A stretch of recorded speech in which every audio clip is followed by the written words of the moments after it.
Salary పెరిగింది, life style కూడా పెరిగింది. కానీ మిడిల్ క్లాస్ సేవింగ్స్ మాత్రం ఎందుకు డిసపియర్ అవుతున్నాయి? ఇప్పుడు ఆల్మోస్ట్ అన్ని ఈఎంఐలో దొరుకుతున్నాయి. Mobile, bike, car, furniture, even vacations కూడా. అందుకే చాలామంది అన్నోయింగ్లీ ఈఎంఐ ట్రాప్లో పడుతున్నారు. ఈఎంఐ లైఫ్ స్టైల్ డేంజరస్ అవ్వడానికి reasons easy monthly payments, because small amount లాగా కనిపిస్తుంది కాబట్టి. మల్టిపుల్ ఈఎంఐస్ టుగెదర్, కానీ టోటల్ బర్డెన్ శాలరీని తినేస్తుంది. Next, credit card EMI traps. High ఇంట్రెస్ట్తో లాంగ్ టర్మ్ లాసెస్ పెరుగుతాయి. Social media life style pressure. వేరే వాళ్ళని చూసి అన్నెసరీ స్పెండింగ్ పెరిగిపోతుంది. మోస్ట్ డేంజరస్ పార్ట్ ఏంటో తెలుసా?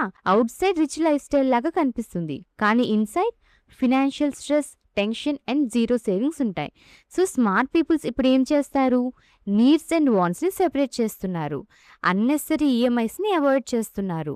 ఎమర్జెన్సీ ఫండ్ బిల్డ్ చేస్తున్నారు. అసెట్స్ మీద ఇన్వెస్ట్ చేస్తున్నారు, లయబిలిటీస్ మీద కాదు. So remember, EMI itself dangerous కాదు, కంట్రోల్ లేకుండా లైఫ్ స్టైల్ అప్గ్రేడ్ చేయడం డేంజరస్. ఈ వీడియో కనుక మీకు నచ్చినట్లయితే like and subscribe to marketers Telugu. నేను సెబీ రిజిస్టర్డ్ అడ్వైజర్ని కాదు. ఈ వీడియో కేవలం ఎడ్యుకేషన్ పర్పస్ కోసం మాత్రమే. Thank you for watching.